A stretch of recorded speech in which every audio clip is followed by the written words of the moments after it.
ওই যাস? ফাহাদের কাছে যাব একটু। ঠিক আছে যা, বিকেলের মধ্যে ফিরে আসিস। কেন, কোথাও যাবে নাকি? তোর আপুকে দেখতে যাব। ও আল্লাহ গো, আমার আবার বোন হলো কোন সময়? আমার বোন আছে আমি নিজেও জানি না। হারাম জাদা, জুতা চিনিস? গাল লাল করে দিব।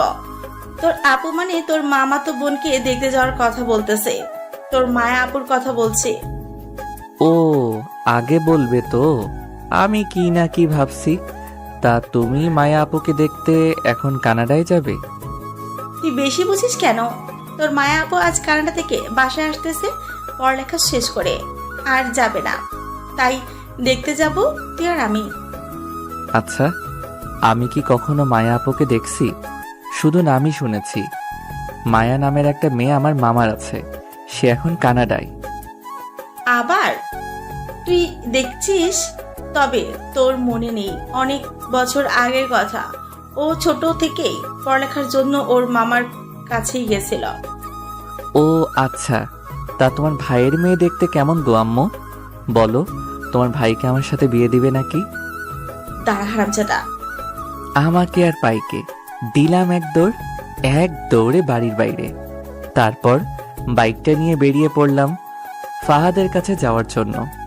যেতে যেতে আপনাদের পরিচয় দিয়ে নেই, আমি ফারাবী ইসলাম অর্ণব। আমি বাবা মার একমাত্র সন্তান। আব্বু একটা বিজনেস আছে আর মা বাসায় থাকে। আর আমি এবার অনার্স প্রথম বর্ষে। বাবা কাজের জন্য বেশি সময় দেশের বাইরে থাকে। প্রায় আধা ঘন্টা বাইক চালিয়ে এক জায়গায় এলাম। ফাহাদ আমাকে এই জায়গায় আসতে বলেছে, কিন্তু কেন আমি নিজেও সেটা জানি না। তাই আমি ফাহাদকে ফোন দিলাম। প্রথমবার ধরল না, আবার দিলাম, ধরল না। এভাবে 3 বার দিলাম, ফোন ধরল না। মেজাজটা পুরো চেতে গেল আমার। আবার কল দিলাম, এইবার ফোন ধরল। কিরে, এতক্ষণ কই ছিলি? গার্লফ্রেন্ডের সাথে মিটিয়ে বিজি মনে হয়। এই তো মামা, ঠিক ধরছিস। ঠিক ধরছি মানে? তুই কই? এখানে কেন আসতে বললি? দোস্ত একটা কথা বলি, রাগ করিস না। আগে বল তুই কোথায়, তাড়াতাড়ি আয়। দেখ দোস্ত, রাগিস না, আগে পুরো কথাটা শোন। বল। আমি তোকে ডেকেছি আড্ডা দেওয়ার জন্য, আর তোর একটা গার্লফ্রেন্ডের ব্যবস্থা করতে। বাবা, কে তুই ভাই? তোরে তো আমি চিনতেই পারলাম না। আমায় গার্লফ্রেন্ড দিবি আর তুই? সত্যি বলছি, ওই দিক দিয়ে অনেক মেয়ে যায়, যেটা পছন্দ হয় তোকে পটিয়ে দিতাম। আমার গার্লফ্রেন্ড লাগবে না, তুই কই, তাড়াতাড়ি আয়। দোস্ত, আমি তোর কাছে যাওয়ার জন্য বের হয়েছিলাম। আসার সময় মিম ফোন দিয়ে বলল ওর সাথে নাকি ঘুরতে যাবে, আর আমিও না করতে পারলাম না। আমি এখন ওর সাথে ঘুরতে আইছি, এখন যেতে পারবো না, রাগ করিস না। আজ একটা গার্লফ্রেন্ড নাই বলে রাগ আমি কি করব? রাগের চেয়ে দুঃখটা অনেক গভীর। আজ একটা গার্লফ্রেন্ড নেই বলে সিঙ্গেলেরাই বোঝে সিঙ্গেল থাকার কষ্ট, যন্ত্রণা, হতাশা, দুঃখ, বেদনা। হতাশ হবে না দোস্ত, আমার মন বলতেছে তোর পিছন দিক থেকে কোনো মেয়ে আসতেছে, এই মেয়ে হবে তোর গার্লফ্রেন্ড। তোর ভবিষ্যৎবাণী তোর কাছে রাখ, কাট। আমি এখন একটু ঘুরে বাসায় যাব। দেখ না দোস্ত, পেছনে যদি মেয়ে না থাকে তাহলে নাই, আর যদি আসে আমাকে ট্রিট দিবি। রাখ তোর ট্রিট, শালা আমি মরি আমার জ্বালায়, আর তুই আইসিস ভবিষ্যৎবাণী করতে। দোস্ত একবার দেখ। কেন বিরক্ত করতেছিস? ঠিক আছে দেখছি। এক রাশ বিরক্তি নিয়ে পেছনে তাকালাম আমি। পেছনে তাকাতেই দেখলাম একটা মেয়ে আমার দিকে আসতেছে। দেখতে তো মাশাআল্লাহ পরীর মতো। প্রথম দেখাই ক্রাশ বাস সব একসাথে খেয়ে গেলাম। ফাহাদের কথা মানতে হবে। এদিকে ফাহাদ ফোনে হ্যালো হ্যালো করতেই আছে, আমার সেদিকে কোনো হুঁশ নেই। আমি শুধু ক্রাশকে দেখেই যাচ্ছি। কিছু না বলে ফোনটা কেটে দিলাম আমি মেয়েটার দিকে অপলক তাকিয়ে আছি। মেয়েটা কখন যে আমার সামনে চলে এলো জানতেই পারলাম না। মেয়েটা আমার সামনে এসে বলল, আমাকে একটু রাইড শেয়ার করবেন? মেয়েটির কথায় আমার হুঁশ ফিরে। কাছে থেকে মেয়েটাকে দেখতে আরো সুন্দর লাগছে। মনে হচ্ছে এক্ষুনি কাজী অফিসে নিয়ে যাই। তারপর আমি বললাম, কি বললেন? শুনতে পাইনি। আমাকে একটু রাইড শেয়ার করবেন? মেয়েটি হয়তো ভাবছে আমি রাইড শেয়ার করি, কারণ আমি একটা হেলমেট পরে আছি আর একটা এক্সট্রা আছে। ফাহাদের জন্য এনেছিলাম। যাই, মেয়েটা থাকে কোথায় আর পরিচিত হতে পারবো। আমার মনে তো লাড্ডু ফুটছে। তখন আমি বললাম, অবশ্যই। কোথায় যাবেন? চলুন, আমি রাস্তা দেখিয়ে দিচ্ছি। ঠিক আছে, চলুন। তারপর মেয়েটি বাইকে উঠল। আমি হেলমেটটা দিলাম, মেয়েটিও পরে নিল। তারপর আমি চালাতে লাগলাম। এক অসাধারণ মুহূর্ত আমার জন্য। জীবনের প্রথম আমার বাইকের পেছনে কোনো সুন্দরী রমণী। আমি বাইকটা আস্তে চালাতে লাগলাম, কারণ যত আস্তে যাব তত বেশি সময় ক্রাশের সাথে থাকতে পারবো। আর একটু ভদ্র সাজারও কিছু আছে না? যাই হোক, মেয়েটির সাথে কথা বলতে হবে। আমি কোনো কিছু বলতে যাব, তার আগেই মেয়েটি বলল, দাঁড়ান, আমি নামবো। কেন? এখানেই বাসা নাকি আপনার? না। তাহলে কেন নামবেন? এটা কি বাইক চালাচ্ছেন? এভাবে গেলে তো সারা জীবন লাগবে যেতে। এর চেয়ে হেঁটে মানুষ আগে যাবে। আমার বাইকের ফার্স্ট গিয়ার আর লাস্ট গিয়ার আছে, মাঝখানে সব তার কাটা। তাহলে শেষ গিয়ারই দিন। ঠিক আছে। তারপর আমি স্পিড দিয়ে গাড়ি চালাতে লাগলাম। মেয়েটি মনে হয় ভয় পেয়েছে, তাই আমাকে জড়িয়ে ধরল। আহা, কি এক ফিলিংস! আপনাদের বলে বোঝাতে পারবো না। পেছনে মেয়ে জড়িয়ে ধরে আছে। আহা! হঠাৎ করে সামনে একটা কুকুর চলে এলো, তাই আমি কষে ব্রেক মারলাম। সাথে সাথে হাওয়ায় ধপাস করে উঠতে লাগলাম। মনে হচ্ছে উপরে চলে যাব। চোখ খুলে দেখতে পেলাম মেয়েটির বেশি কিছু ক্ষতি হয়নি, উঠে দাঁড়াচ্ছে। এইটুকু দেখেই চোখ বুজে গেল, আর কিছু মনে নাই। যখন চোখ খুললাম, দেখলাম মেয়েটি আমার দিকে কেমন করে তাকিয়ে আছে। তার চোখগুলো পুরো মায়ায় ভরা। মনে হয় সারা জীবন তাকিয়ে থাকলেও মায়া কমবে না চোখের প্রতি। আশেপাশে তাকিয়ে দেখলাম হসপিটালে, হাতে পায়ে ব্যান্ডেজ।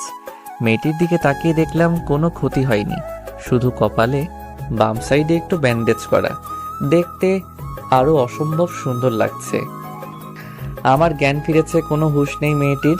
আমার দিকে তাকিয়েই আছে, কিছুই বুঝলাম না। আমি মেয়েটির চোখের সামনে তুড়ি মারতেই মেয়েটির ধ্যান ভাঙল। সাথে সাথে মেয়েটি লজ্জা পেয়ে গেল, কিন্তু কেন লজ্জা পেল কিছুই বুঝতে পারলাম না। তবে লজ্জা পেলে মেয়েটির সৌন্দর্য আরো বৃদ্ধি পায়। তখন মেয়েটি আমাকে বলল, যাক, তাহলে জ্ঞান ফিরলো আপনার। ফিরেছে তো অনেক আগেই, আপনি খেয়াল করেন নাই? আচ্ছা, আপনার কিছু হয়নি তো? না, তেমন কিছু না, মাথায় একটু চোট পেয়েছি। আমাকে এখানে কে নিয়ে এলো? আমি। ধন্যবাদ আপনাকে। আর সরি, আমার জন্য আপনার যাওয়াও হলো না, আবার ব্যথাও পেলেন। সমস্যা নাই, ওটা একটা দুর্ঘটনা। আপনার বাসার নাম্বার দিন, আসতে বলি। বাসায় ফোন দিলে আবার আম্মু শুরু করে দিবে। আপনার ফোনটা দিন, একটা বন্ধুকে কল করি, সে এসে নিয়ে যাবে। আপনার বাসায় ফোন দেন। বাসায় ফোন দিলে আম্মু আবার কান্না করে দিবে, আরো নানান কাহিনী। ঠিক আছে। তারপর আমি ফোনটা নিলাম, ফাহাদকে কল দিলাম। প্রথমবার রিসিভ করলো না, আবার দিলাম। এবার রিসিভ করে বলল, আসসালামু আলাইকুম, কে বলছেন? ওয়ালাইকুম আসসালাম। আমিটা কে? আমি অর্ণব। তুই কি এখনো গার্লফ্রেন্ডের সাথে আছিস নাকি? না, বাসায়। তুই কই আছিস? তোর আম্মু ফোন দিয়ে বলতেছে আছিস নাকি তুই? কোথায় যেন যাওয়ার কথা ছিল? তোর আম্মু চোটে আছে খুব। আমি হাসপাতালে আরাম করে ঘুমিয়ে আছি। মজা করতেছিস? না, আমি সত্যি হসপিটালে বাইক নিয়ে অ্যাক্সিডেন্ট করেছি। দোস্ত, তুই ঠিক আছিস তো? তোর কিছু হয় নাই তো? না, কিছু হয়নি, হাতে আর পায়ে অল্প চোট পেয়েছি। তুই হসপিটালে চলে আয়, আমাকে নিয়ে যা। আর আম্মুকে কিচ্ছু বলবি না, বাসায় গিয়ে বলবো। ঠিক আছে, তুই থাক, আমি আসতেছি। তারপর ফোনটা কেটে দিলাম। তারপর মেয়েটিকে দিয়ে দিলাম। যাই হোক, মেয়েটির নাম্বারটা তো পেলাম, ফাহাদের ফোন থেকে নিয়ে নিব। তখন আমি বললাম, আপনি আমার জন্য এত কিছু করলেন, আপনার নামটাই তো জানা হলো না। আমার নাম মায়া। আপনার? ফারাবি ইসলাম অর্ণব, সবাই অর্ণব বলেই ডাকে। আপনার নামটা তো সুন্দর। আপনারটাও। আপনি আমার জন্য এত কিছু করলেন, তাছাড়া আপনার জানি কোথায় যাওয়ার ছিল, আপনি চলে যান। আপনাকে এইভাবে রেখে কিভাবে যাই? আর আমি বাসায় ফোন করে বলে দিয়েছি যেতে দেরি হবে। আরে সমস্যা নাই, আপনি যান, এক্ষুনি ফাহাদ এসে আমাকে নিয়ে যাবে। আরে না, আগে আসুক না হয়, তারপর আমি যাব। সমস্যা নাই, আপনি যান, বাসায় আপনার জন্য চিন্তা করতে হয়তো। মায়া যেতে চাইছিল না, আমি জোর করে পাঠিয়ে দিলাম। বাসায় গেলে না জানি কি করে আম্মু। একে তো অ্যাক্সিডেন্ট করছি, আবার মামাতো বোনকে দেখার জন্য যাইতে চাইছিল। একটু পর ফাহাদ এলো। একটা কথা বলতে ভুলেই গেছি, মায়া নামের মেয়েটি সব বিল নাকি দিয়ে দিচ্ছে। তারপর ফাহাদ আমাকে ধরে নিয়ে যেতে লাগলো। একটু একটু করে হাঁটতে পারতেছি। তারপর হসপিটালের বাইরে এসে একটা গাড়ি নিয়ে বাসার উদ্দেশ্যে রওনা হলাম, ফাহাদ আর আমি। বাসায় এসে কলিং বেল চাপ দিতেই আম্মু দরজা খুলে দিল। প্রথম আমাকে দেখে রাগে মনে হয় খেয়ে ফেলবে, আবার আমার হাত পা ব্যান্ডেজ দেখে আম্মু বলল, কি রে, কি করে হলো এসব? তুই ঠিক আছিস তো বাবা? আমি ঠিক আছি, কিছুই হয়নি। তা তো দেখতেই পাচ্ছি। কি করে হলো এসব? বাইক নিয়ে দাঁড়িয়েছিলাম, কোথা থেকে যে একটা গাড়ি এসে ধাক্কা দিল বুঝতেই পারলাম না। গাড়িটার খেয়ে কাজ নেই, তোরে এসে ধাক্কা দিল। তোরে আমি ভালো করে চিনি, এখন ভেতরে আয়। তারপর ফাহাদ আমাকে ভিতরে নিয়ে গেল। সিঁড়ি বেয়ে উপরে উঠতে আরো আরেক ঝামেলা। একটু কষ্ট করে সিঁড়ি বেয়ে ফাহাদের সাহায্য নিয়ে উঠলাম। তারপর রুমে এসে ফাহাদ চলে গেল বিদায় নিয়ে। তখন আম্মু বলল, এবার বল কিভাবে কি হলো? সত্যি বললাম তো। থাক, বলা লাগবে না। তুই যে সত্যি বলছিস তা আমি অন্ধের মতো বিশ্বাস করছি। আম্মু, তুমি জানি কোথায় যেতে চাইছিলে? তুই যদি আজকে অসুস্থ না হইতিস তাহলে তোকে আমি মেরে ঠ্যাং ভেঙে দিতাম। থাক, ভাঙা লাগবে না, তুমি এখন যাও, আমি ঘুমাবো, খুব ক্লান্ত লাগছে। ঠিক আছে, তুই বিশ্রাম নে।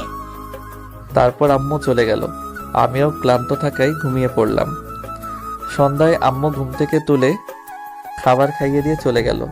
তারপর কিছুক্ষণ এফবিতে ঘোরাঘুরি করে আবার ঘুমিয়ে পড়লাম। পরের দিন সকালে ঘুম থেকে উঠে ফ্রেশ হয়ে একটু হাঁটাহাঁটি করলাম আস্তে আস্তে। খাবার টেবিলে আম্মু বলল, আজ নাকি বিকেলে আমার মামাতো বোন মায়া আসবে। তাতে আমার কি, আমার ক্রাশ মায়াকে খুঁজে বের করতে হবে। তারপর দুপুরে খাবার খেয়ে ঘুমিয়ে পড়লাম, কারণ আমার কোনো কাজ নাই। আম্মু বাইরেও যেতে দিল না আজকে, বিকেলে ঘুমিয়ে আছি। এমন সময় দেখলাম মায়া নামের মেয়েটি আমার মাথার পাশে বসে আছে। এই মেয়ে তো যেখানে যায় সেখানেই দেখতে পাই। স্বপ্ন ভেবে নিজে নিজে বললাম, মাই ক্রাশ মায়া, তোমায় অনেক অনেক ভালোবেসে ফেলেছি। যেখানেই যাই তোমাকেই দেখতে পাই, তোমার ওই চোখের চাহনিতে আবদ্ধ আমি। অনেক অনেক ভালোবাসি, ঘুমাতে গেলেও শান্তি নেই। যেখানেই যাই তোমাকেই দেখতে পাই, খুব ভালোবেসে ফেলেছি। কথাগুলো বলে দেখলাম স্বপ্নে আমার ক্রাশ চলে যাচ্ছে। স্বপ্নে ভেবেই দিলাম হাত ধরে টান, সাথে সাথে আমার বুকে এসে আছড়ে পড়ল।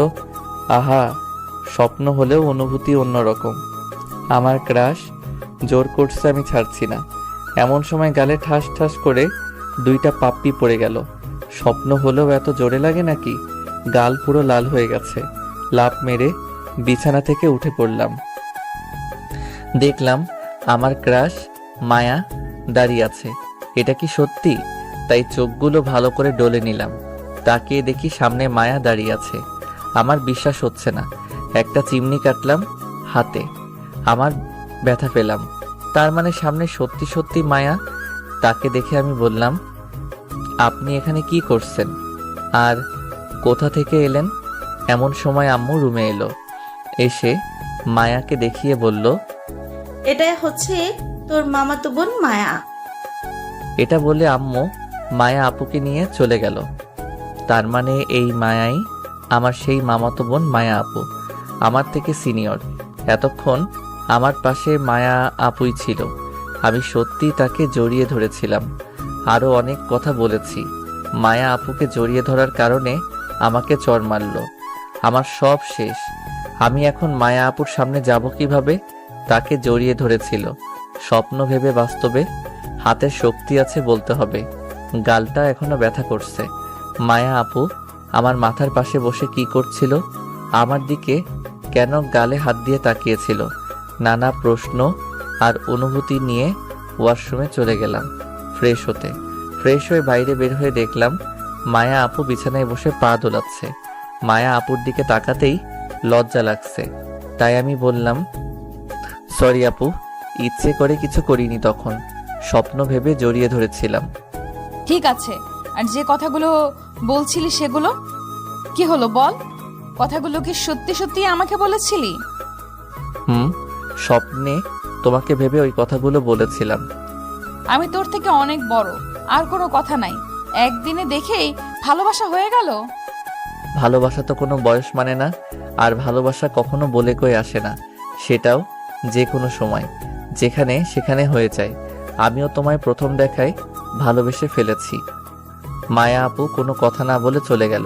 আমি মায়া আপুকে ভালোবাসি, যে করেই হোক মায়া আপুর মুখ থেকে শুনতে হবে আমায় ভালোবাসে কিনা। ভালোবাসুক আর নাই বাসুক, তোমায় আমি ছাড়ছি না মাই ক্রাশ। রাত্রে ডিনার করে ঘুমিয়ে পড়লাম। মায়া আপু কয়েকদিন থাকবে আমাদের এখানে, যে করেই হোক এই কয়েকদিনে রাজি করাতে হবে।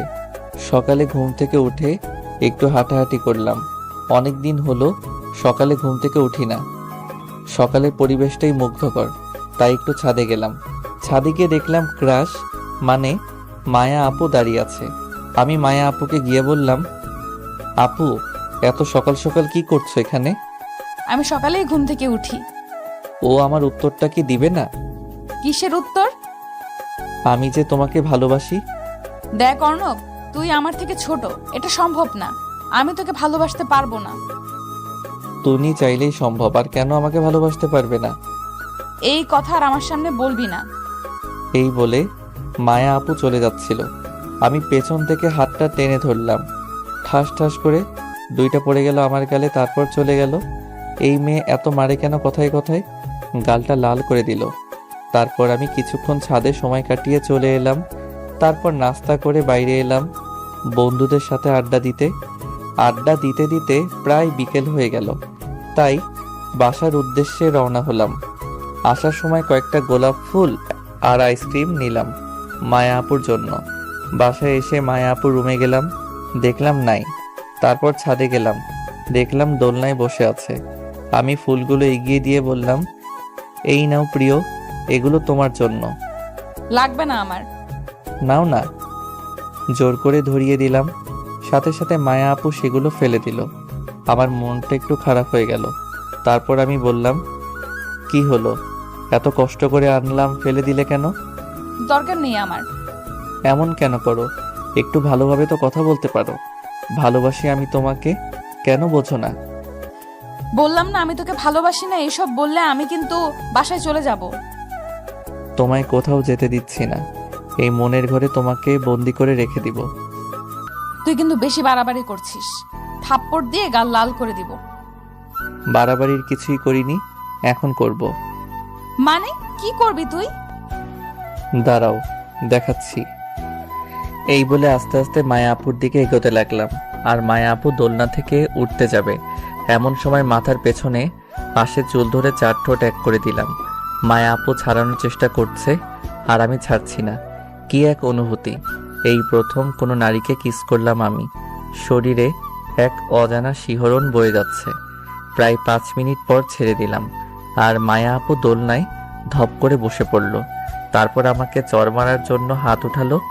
আমি হাত ধরে দিলাম এক টান, সাথে সাথে আমার বুকে এসে পড়ল। অনেক ছাড়ানোর চেষ্টা করছে, তাই আমি আবার চার ঠোঁট এক করে দিলাম। প্রায় 2 মিনিট পর ছেড়ে দিলাম।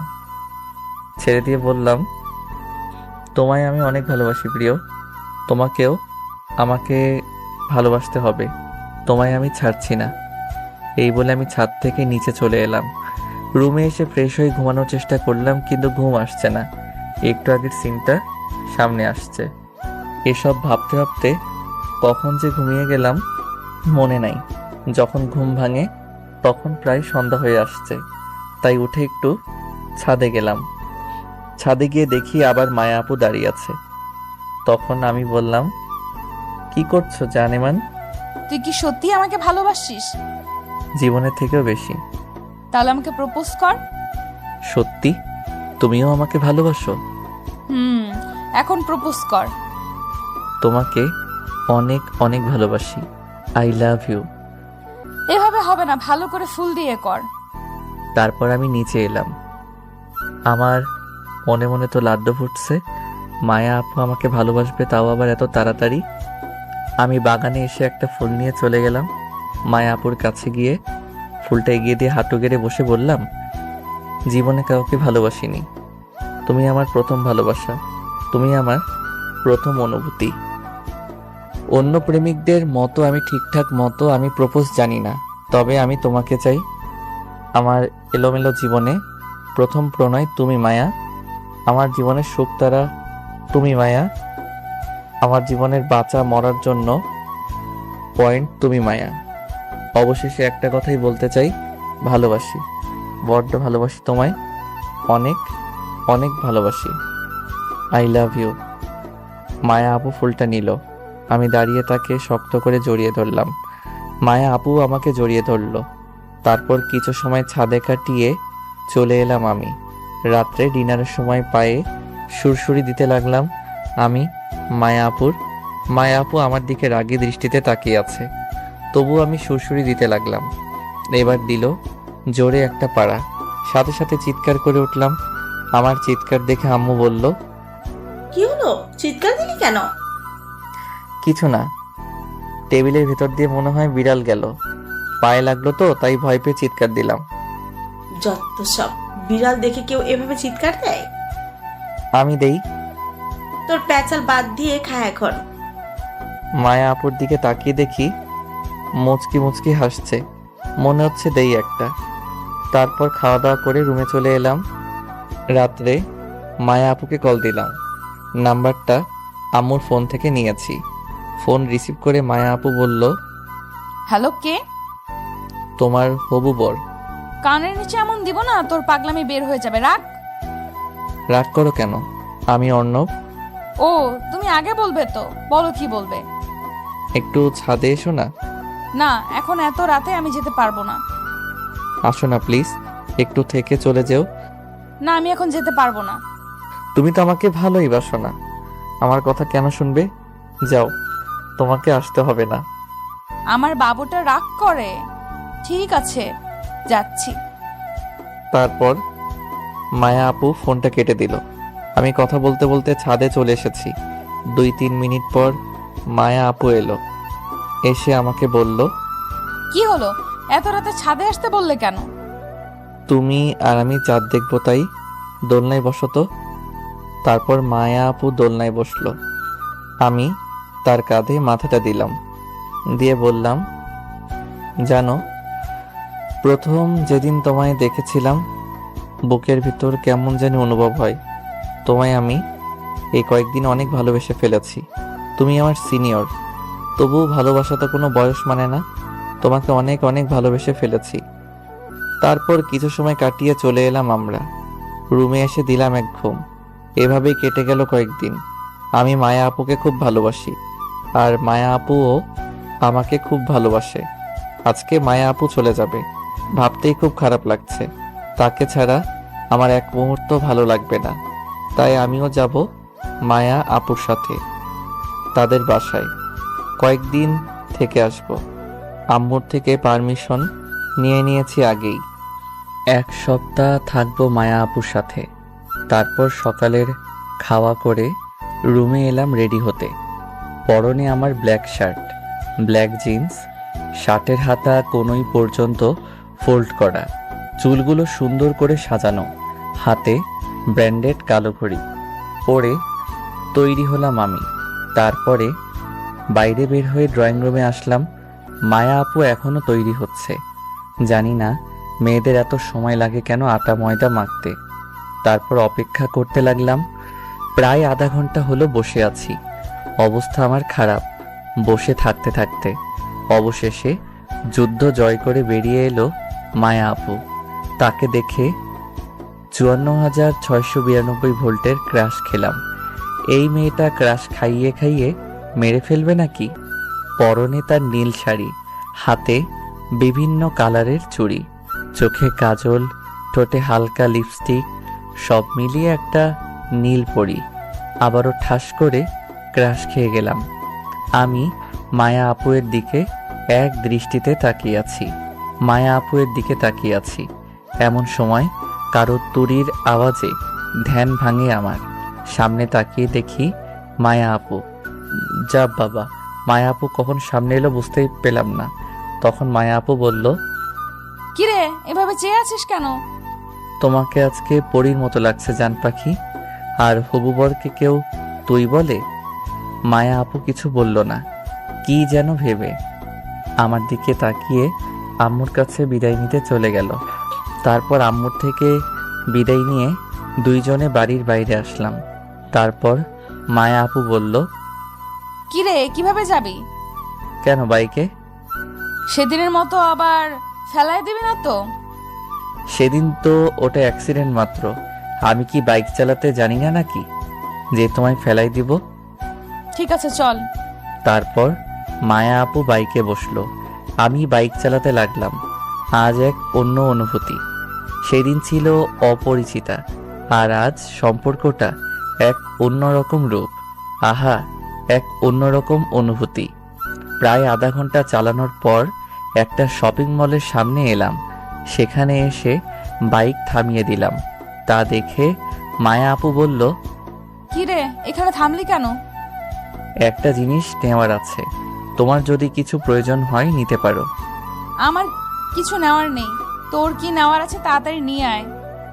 ঠিক আছে, তুমি 5 মিনিট থাকো, আমি আসছি।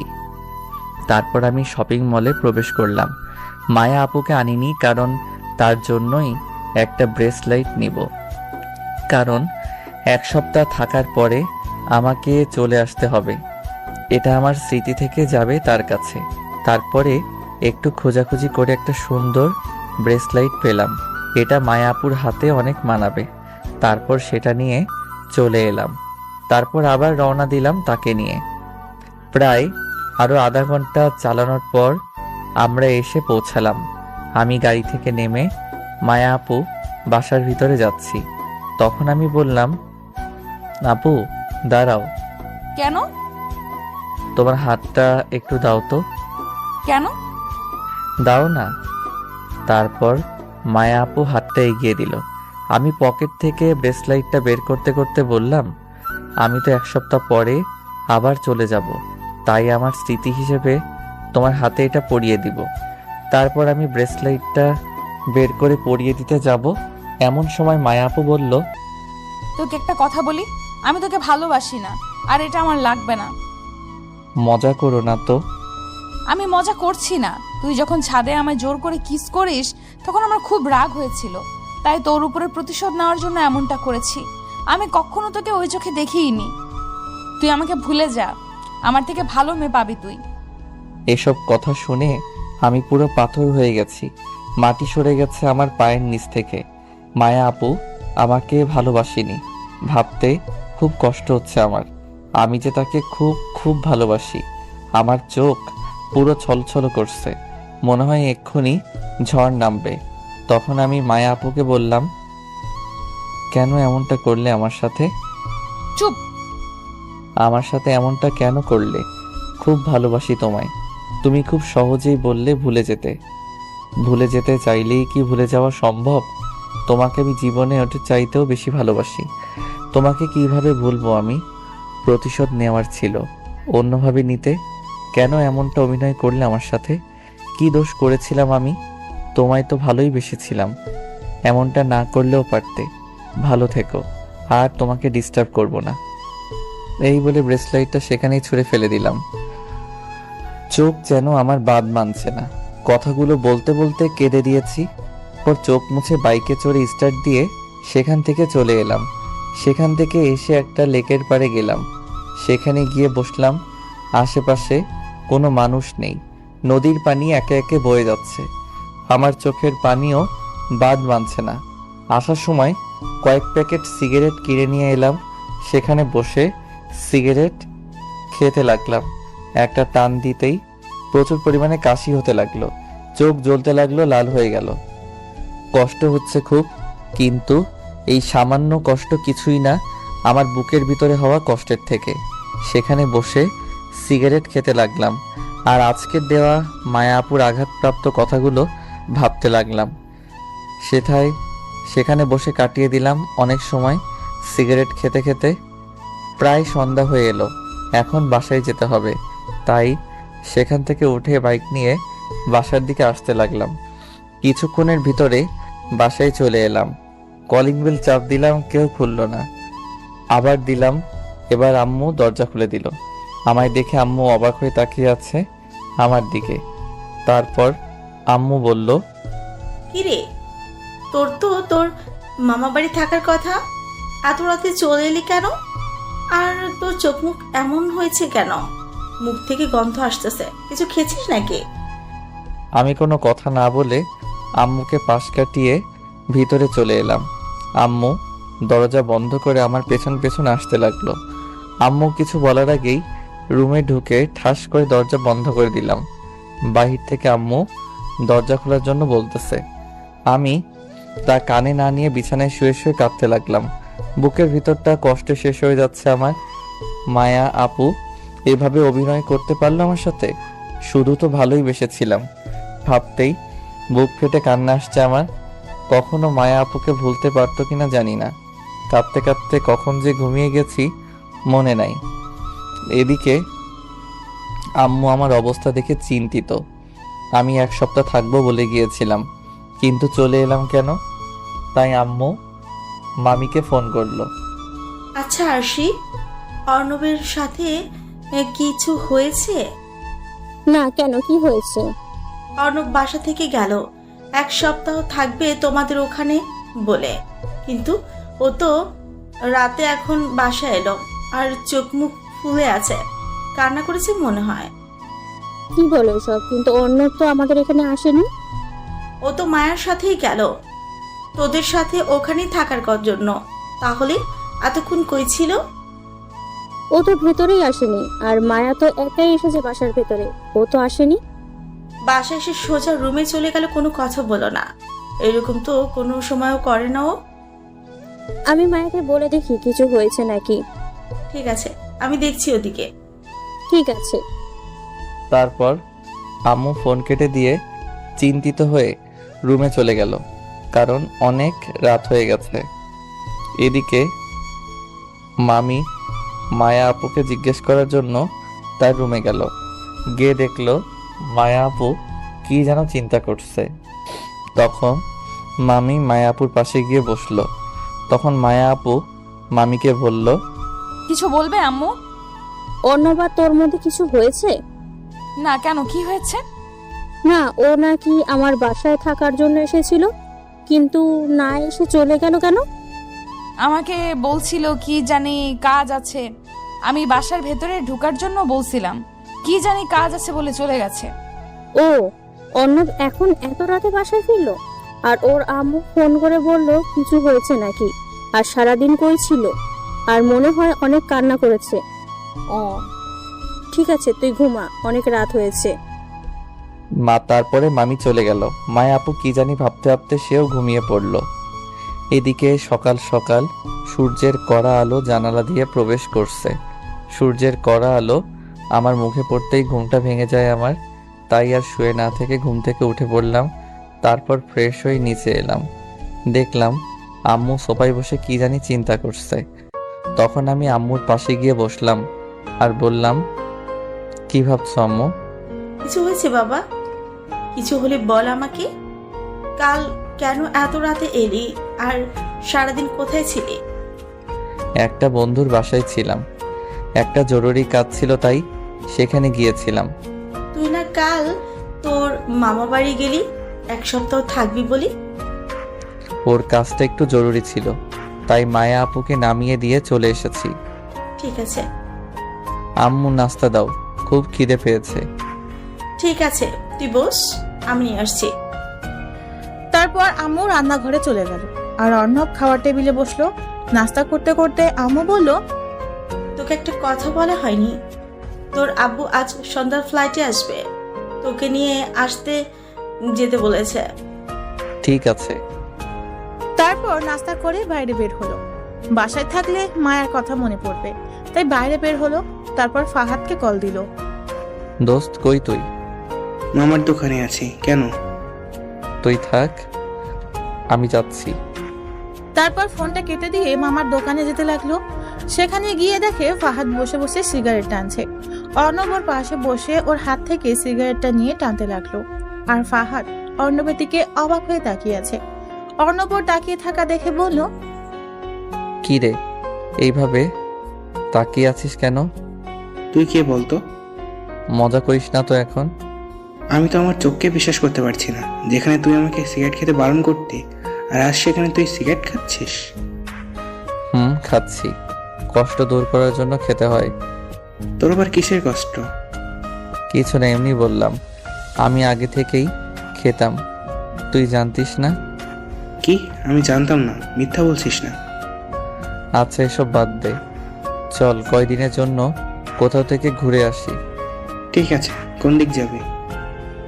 2-3 দিন পর। ঠিক আছে। তারপর ফাহাদের সাথে আড্ডা দিল।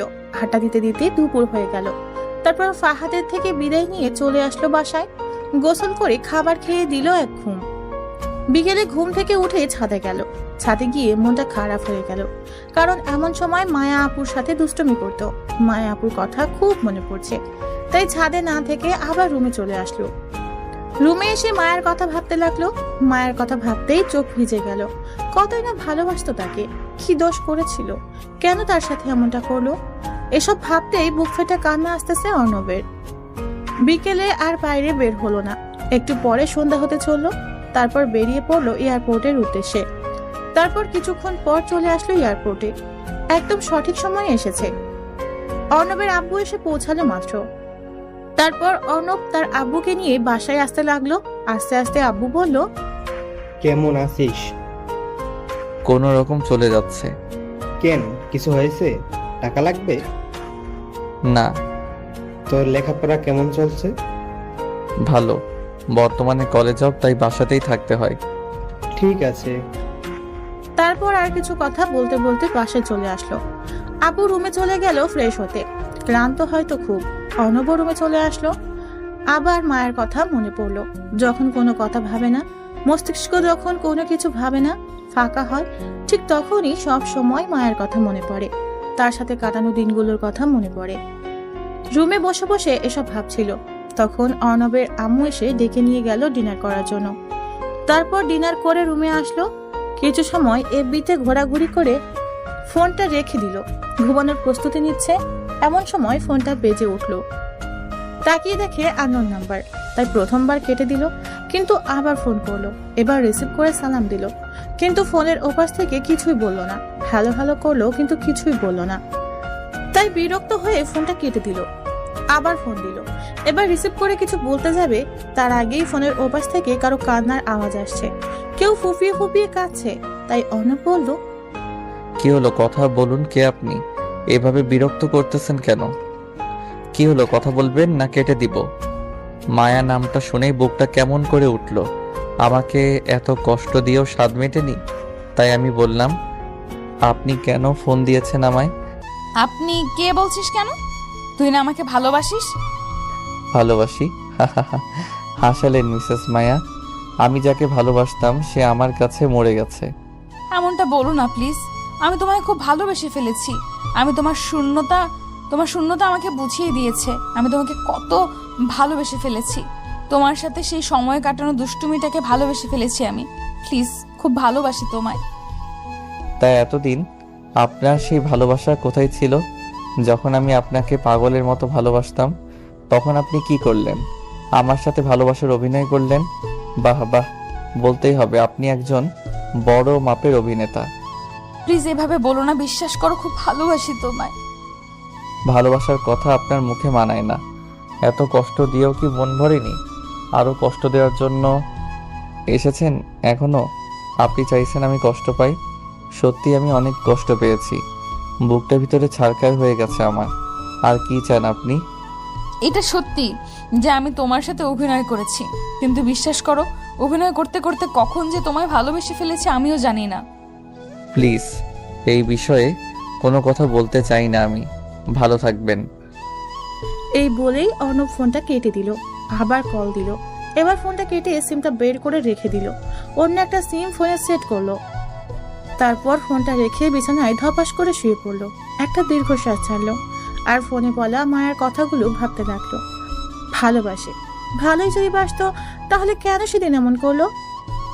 নাকি শাস্তিটা কম হয়ে গেছে বলে আবার এমন করছে? কেন এমনটা করলো? এখন যখন ভুলে যেতে চাইছে তখন কেন ফিরে আসতে চাইছে? ফিরে আসতে কি সত্যিই চাইছে, নাকি আবার অভিনয়? না, কখনো ভালোবাসতে পারে না, হয়তো অভিনয়। এসব ভাবতে ভাবতে চোখ বেয়ে পানি চলে আসলো অর্ণবের। না, এইসব আর ভাবতে পারছে না। মাথা পুরো হ্যাং হয়ে যাচ্ছে। না, এসব আর নিতে পারছে না। তাই এসব ঝেড়ে ফেলে ঘুমাতে চেষ্টা করলো। না, কিছুতেই ঘুম আসতেছে না। বারবার মায়ের বলা ফোনের কথাগুলো কানে ভাসছে। এসব ভাবতে ভাবতে কখন যে ঘুমিয়ে গেছে মনে নাই। সকালে ঘুম থেকে উঠলো, একটু হাঁটাহাঁটি করলো। অনেকদিন হলো সকালে ওঠা হয় না। মনটা ফ্রেশ হয়ে গেল। কিছুক্ষণ হাঁটাহাঁটি করে বাসায় চলে আসলো।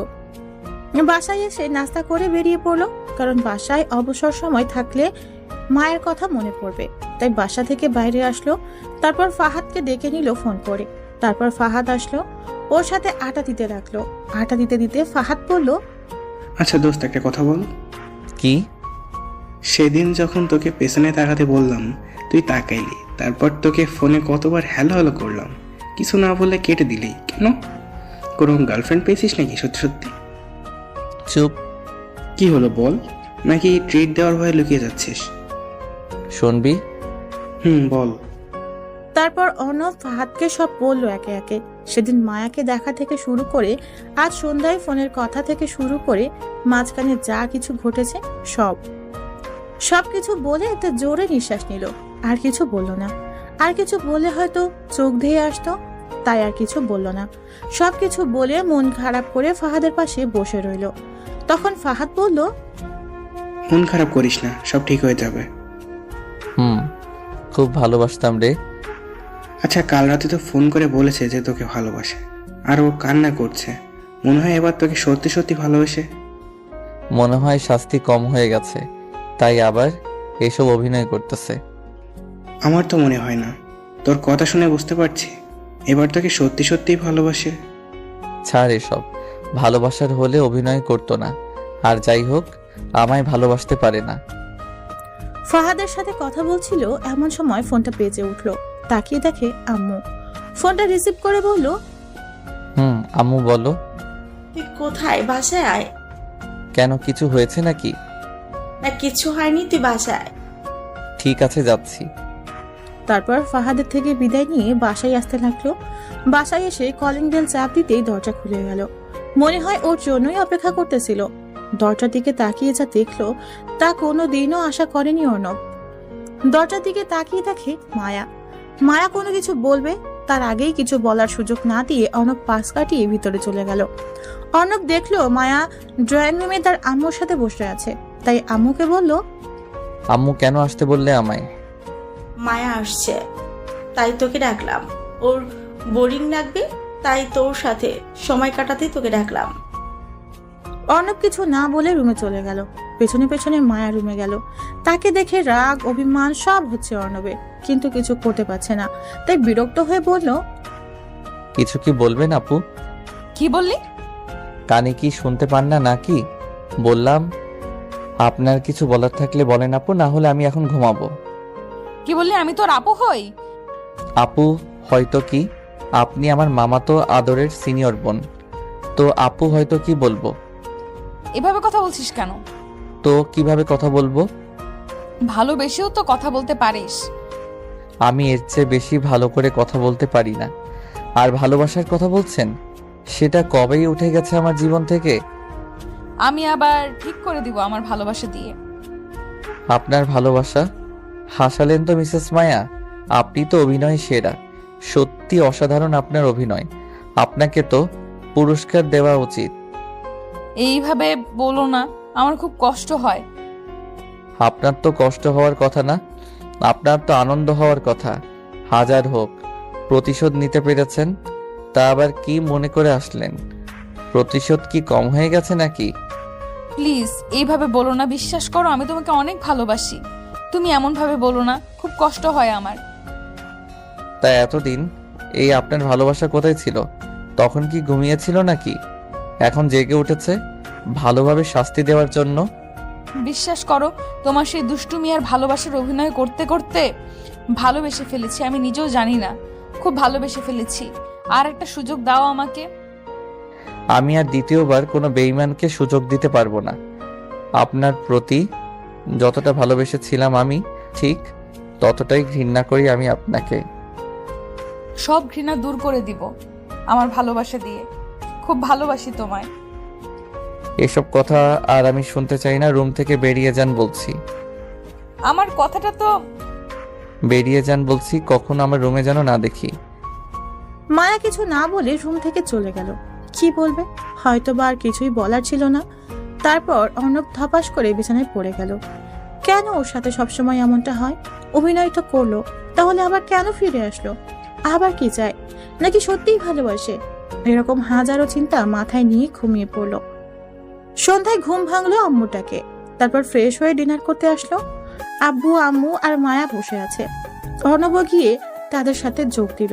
মায়া অর্ণবের সামনে চেয়ারে বসে আছে। অর্ণবের দিকে কেমন করে তাকিয়ে আছে। খাবার খেতে খেতে পায়ে সুরসুরি অনুভব করলো। মনে হচ্ছে কেউ পা দিয়ে পা সুরসুরি দিচ্ছে। মায়ের দিকে তাকিয়ে দেখলো তার দিকে তাকিয়ে মুচকি মুচকি হাসছে। অর্ণবের আর বোঝার বাকি রইল না কিছু। কোন রকমে খাওয়া শেষ করে রুমে চলে আসলে পুরো সময় পায়ে সুরসুরি দিয়েছে, কিন্তু কিছুই বলতে পারলো না। রুমে এসে শুয়ে পড়লো। প্রতিদিন রুমের দরজা খুলে দিয়ে ঘুমায়, আজও তার ব্যতিক্রম না। রুমের দরজা লক না করেই শুয়ে পড়লো। ঘুম আসতেছে না। বারবার মায়ের কথাগুলো মনে পড়ছে। একটা সুযোগ দাও, খুব ভালোবাসি তোমায়। এসব হাজারো কথা কানের কাছে এসে মিছিল শুরু করেছে। এসব ভাবতে ভাবতে কখন যে ঘুমিয়ে গেছে মনে নাই। সকাল সকাল কিছু ভারী অনুভব করলো বুকে, তাই ঘুমটা ভেঙে গেল। তাকিয়ে দেখে একটা মেয়ে শুয়ে আছে তার উপর। তার চুলগুলো সারা মুখে ছড়িয়ে আছে। এক অদ্ভুত ঘ্রাণ, নেশা চালানো মাতাল হওয়ার মতো ঘ্রাণ। মনে হচ্ছে সেই ঘ্রাণে মাতাল হয়ে যাবে। মেয়েটির চুলগুলো সরালো মুখ থেকে। তারপর চুলগুলো তার মুখ থেকে সরাতেই প্রচন্ড রাগ হতে লাগলো। মায়া শুয়ে আছে ওর উপর। ধাক্কা দিয়ে সরিয়ে দিল। ধাক্কা দেওয়াতে মায়া ঘুম থেকে উঠে গেল। অর্ণব প্রচন্ড রাগ নিয়ে তাকিয়ে আছে। মায়া কিছু না বলে লজ্জা পেয়ে চলে গেল। মাথায় কিছুই আসতেছে না। যাকে এত দূরে সরানোর চেষ্টা করছে সেও দূরে সরিয়ে দিয়েছে। তাহলে আজ কেন এমন করছে? অর্ণবও ঘুম থেকে উঠে পড়ায় আর ঘুমালো না। ফ্রেশ হতে ওয়াশরুমে চলে গেল। আয়নার দিকে তাকাতেই আউ চমকে উঠল নিজের দিকে তাকিয়ে। এটাকে সারা মুখে লিপস্টিকের বন্যা বয়ে গেছে। এবার অনেক রাগ হলো। নিজের চুল নিজেই ছিঁড়তে হচ্ছে। রুমের দরজা খুলে রেখে ঘুমানোটাই ভুল হয়েছে। তারপর ফ্রেশ হয়ে ছাদে গেল। ছাদে গিয়ে দেখে মায়া ছাদের এক সাইডে উদাস হয়ে আকাশের দিকে তাকিয়ে আছে। তাই অর্ণব সেখান থেকে চলে আসতে যাবে, এমন সময় পিছন থেকে মায়া বলল, আমি তোর কাছে এতটাই ঘৃণার হয়ে গেছি যে আমি এখানে আছি বলে থাকা যাবে না। মায়ার কথায় অর্ণব কেমন যেন একটা ফিল অনুভব করলো। তাই সেখান থেকে গেল না, ছাদের এক পাশে গিয়ে দাঁড়িয়ে রইল। এমন সময় পিছন থেকে মায়া জড়িয়ে ধরলো। অর্ণব এক ছটকায় সরিয়ে দিল। কোনো কথা না বলে সেখান থেকে চলে আসতে যাবে, এমন সময় মায়া পিছন থেকে অর্ণবের হাত টেনে ধরে বলল, প্লিজ অর্ণব, আমাকে বোঝার চেষ্টা করো। সত্যিই আমি তোকে অনেক ভালোবাসি। যখন আমি এখান থেকে গেলাম একটা দিন আমি শান্তিতে ঘুমোতে পারিনি। সব সময় সবখানে শুধু তোর কথাই মনে পড়ে। তোর সাথে থাকতে থাকতে তোর দুষ্টুমিগুলোকে খুব মিস করি। অনেক অনেক ভালোবাসি তোমায়। আপনার বলা শেষ হলে বলেন, আমি যাই। সত্যি তোকে অনেক অনেক ভালোবাসি। তোকে ছাড়া আমার এই জীবন অসম্পূর্ণ রয়ে যাবে। তোকে ছাড়া আমি থাকতে পারবো না, মরে যাব। তো যান না মরে, আমি বাধা করেছি নাকি? এই কথা বলতে পারলি? ঠিক আছে, আর কোনো দিন তোর সামনে আমায় দেখবি না। চলে যাব অনেক দূরে, বাঁচবো না আমি তোকে ছাড়া। এই বলে মায়া কাঁদতে কাঁদতে দৌড়ে নিচে চলে গেল। অর্ণব ছাদেই দাঁড়িয়ে ভাবতে লাগলো, আর একটা সুযোগ তো দেওয়াই যায়। যদি সত্যি সত্যিই কিছু করে ফেলে তাহলে নিজেকে ক্ষমা করতে পারবে না, না আর দূরে সরিয়ে রাখবে না, নিজের খোঁজ নেবে। এই ভেবে নিচে নামতে যাবে, এমন সময় নিচ থেকে আম্মু চিৎকার করে উঠলো। এটা শুনে অর্ণব এক দৌড়ে নিচে চলে আসলো। নিচে এসে স্তব্ধ হয়ে গেল। অর্ণবের মুখ থেকে কোনো কথা বের হচ্ছে না, চোখ থেকে কয়েক ফোঁটা পানি গড়িয়ে পড়লো। কারণ মায়া ডাইনিং টেবিলের সামনে পড়ে আছে, হাত দিয়ে ফ্যানকে দিয়ে রক্ত পড়ছে, আর অর্ণবের আম্মু তার পাশে দাঁড়িয়ে কাঁদছে। অর্ণব কোনো কথা না বলে তাড়াতাড়ি কোলে তুলে নিল। একটা গাড়ি নিয়ে সোজা হাসপাতালে চলে আসলো। তারপর ডাক্তার মায়াকে নিয়ে ভেতরে গেল। অর্ণব বাইরে দাঁড়িয়ে কাঁদছে, আম্মুকে সাথে নিয়ে আসেনি। একটু পর আম্মু এসেই ঠাস ঠাস করে দুইটা চড় মেরে দিল অর্ণবের গালে। অর্ণব কি দোষ করলো আর কেনই বা মারলো কিছুই বুঝতে পারলো না। অর্ণব তার আম্মুর দিকে অবাক হয়ে তাকিয়ে আছে। তখন আম্মু অর্ণবকে বলল, মেয়েটা তোকে কত ভালোবাসতো, মানি সে একটা ভুল করেছে, মানুষ মাত্রই তো ভুল। জানিস মেয়েটা আমার কাছে সেদিন এসে কত কান্না করেছে, তোকে কতটা ভালোবাসে মেয়েটা তুই জানিস।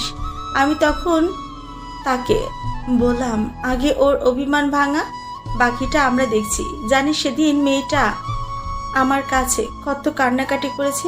আজ তোর জন্য মেয়েটার এই অবস্থা। ওর যদি কিছু হয়ে যায় কোনোদিন ক্ষমা করব তোকে আমি। বলেই আম্মু কেঁদে দিল। অর্ণব আম্মুকে জড়িয়ে ধরে কেঁদে দিল। কেঁদে কেঁদে বলল, কিচ্ছু হবে না দেখিস, দোয়া কর যেন কিছু না হয়। অর্ণবের মাথায় হাত বুলিয়ে দিয়ে কথাটা বলল আম্মু। তারপর কিছুক্ষণ পর ডাক্তার বের হয়ে আসলো। ডাক্তারকে বের হতে দেখে সাথে সাথে অর্ণব ডাক্তারের কাছে গিয়ে বলল, ডাক্তার সাহেব, মায়ার কিছু হয়নি তো? ও ঠিক হয়ে যাবে তো? আমার রক্ত এ পজিটিভ ডাক্তার, যত খুশি রক্ত নিন প্লিজ, মায়া আপুকে সুস্থ করে দিন। তারপর ডাক্তারের সাথে ভিতরে গেল। রক্ত দিয়ে বাইরে বের হলো। কিছুক্ষণ পর বাইরে বের হয়ে দেখে মামা মামি আর আব্বুও এসেছে। অর্ণব মাথা নিচু করে তাদের সামনে দাঁড়িয়ে রইল। মায়ার আব্বু আম্মু কান্না করছে আর অর্ণবের আম্মু তাকে সান্ত্বনা দিচ্ছে। কান্না করবে নাই বা কেন, একমাত্র আদরের মেয়ে মায়া। কিছুক্ষণ পর ডক্টর বেরিয়ে আসলো। অর্ণব সাথে সাথে ডক্টরের কাছে দৌড়ে গিয়ে বলল, মায়া আপু ঠিক আছে তো ডাক্তার সাহেব? ঠিক হয়ে যাবে তো?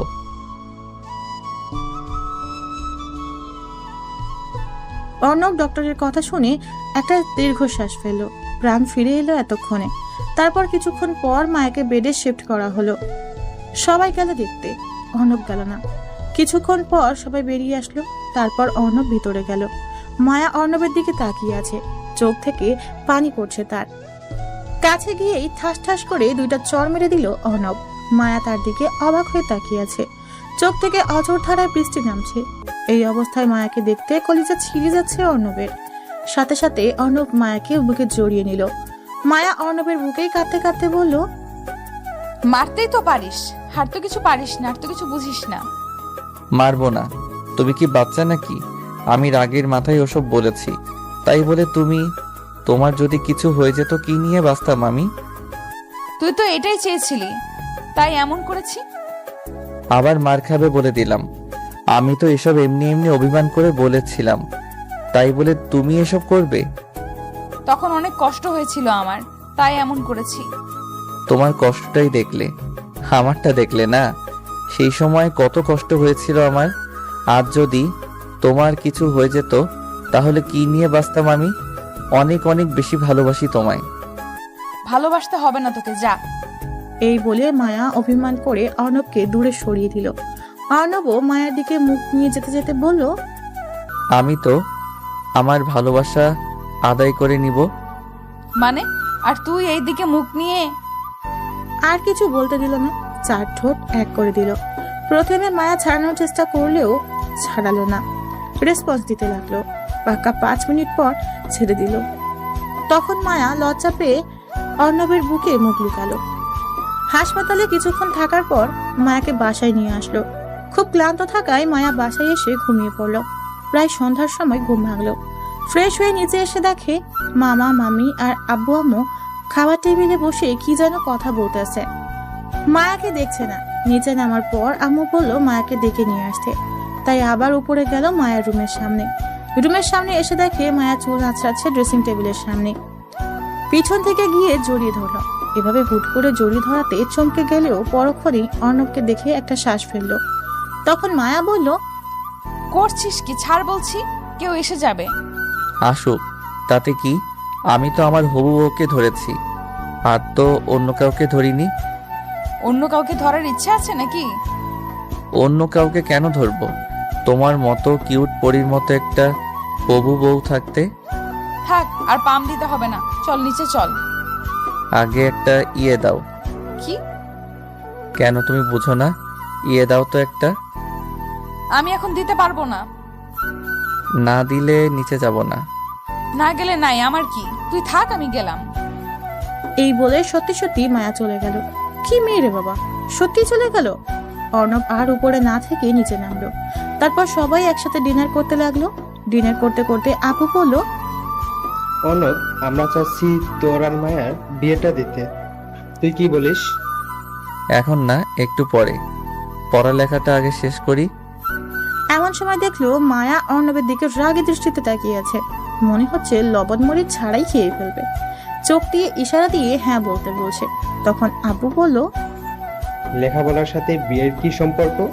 আমরা চাই তোদের বিয়েটা কালকে দিয়ে দিতে, পরে না হয় বড় করে অনুষ্ঠান করব। ঠিক আছে, তোমরা যা ভালো মনে করো। তারপর সবাই মিলে ডিনার করে রুমে চলে আসলো। অর্ণব জানে মায়া আসবে এখন রুমে, তাই দরজার পাশে দাঁড়িয়ে রইল। একটু পর কে যেন দরজা ঠেলে ভিতরে আসতেছে। রুমের ভিতরে আসতেই ঠাস করে দরজা বন্ধ করে দিল অর্ণব। হঠাৎ দরজা বন্ধ হওয়ায় মায়া চিৎকার করে উঠল। সাথে সাথে মুখ চেপে ধরে বলল, চুপ চুপ। আমি জানিস কত ভয় পেয়ে গেছিলাম। এত ভয় পেতে হবে না। তা এত রাতে আমার রুমে কি মনে করে? পানি খেতে এসেছিলাম, তোর রুমের সামনে দিয়ে যেতেই ভাবলাম ঘুমিয়েছিস কিনা, তাই। থাক, আর মিথ্যা বলতে হবে না। তুমি আমার জন্যই আসছিলা। এসেছিলাম তো কি হয়েছে? আমি কি অন্য কারোর রুমে গিয়েছিলাম নাকি? তোর রুমেই তো এসেছিলাম। তা কি জন্য এসেছিলে জানতে পারি? এমনি, তুই থাক, আমি গেলাম। এভাবে চলে যেতে দিলে না যাবে। তখন যেটা দাওনি এখন ওটা দাও। এখন দিতে পারবো না, আর তো একদিন, কালকে তো বিয়ে। তো কি হয়েছে? এখন দেরি না করে ঝটপট একটা ইয়ে দাও। ঠিক আছে, তুই চোখ বন্ধ কর।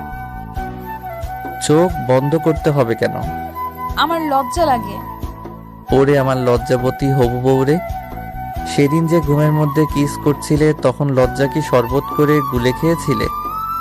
এই কথা বলে অর্ণব তার চোখ বন্ধ করলো।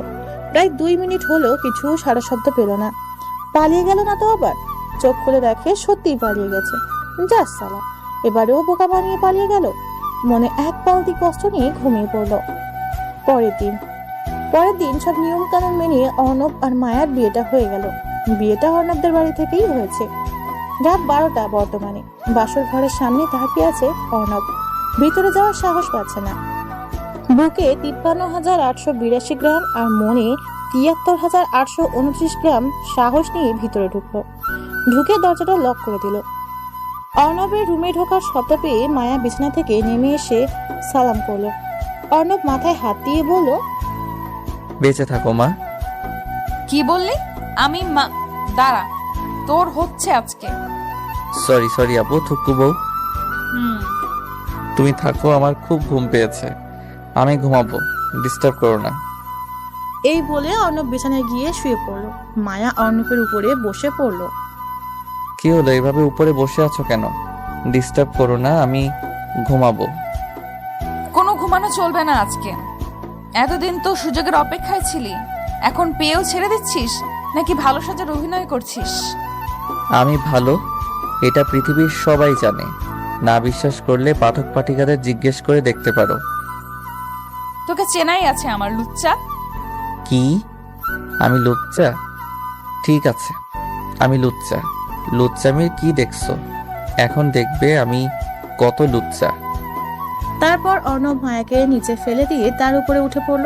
আস্তে আস্তে মায়ার মুখের দিকে মুখ নিয়ে যেতে লাগলো। মায়ের নিঃশ্বাস ভারী হয়ে আসছে, ঘন ঘন নিঃশ্বাস নিচ্ছে। তার গরম নিঃশ্বাস অর্ণবের মুখে আছড়ে পড়ছে, তার ঠোঁট দুটো কাঁপছে। কি এক মাতাল করার মতো নেশা তার ঠোঁটে। অর্ণব আর কিছু না বলে তার ঠোঁট দুটো দখল করে নিল। মায়াও সমান তালে রেসপন্স ফিরিয়ে দিতে লাগলো। পাক্কা 10 মিনিট পর ছেড়ে দিল। মায়া অর্ণব দুজনই হাঁপাচ্ছে। তারপর মায়া অর্ণবের বুকে মাথা রাখলো আর বলল, না, আমার না টুইন বেবি লাগবে। তার জন্য কি করতে হবে শুনি? কেন, তুমি কিছু জানো না? না, আমি কিছু জানি না। তুমি তো আমার সিনিয়র বউ, তুমি শিখিয়ে দাও। ওলে বাবুলে, আসো শিখিয়ে দেই। এই বলে মায়া 4 ঠোঁট এক করে দিল। অর্ণব তাকে রেসপন্স দিতে লাগলো। অর্ণব কম কিসে, সিনিয়র বউ তার শিশু জামাইয়ের উপর ঝাঁপিয়ে পড়লো।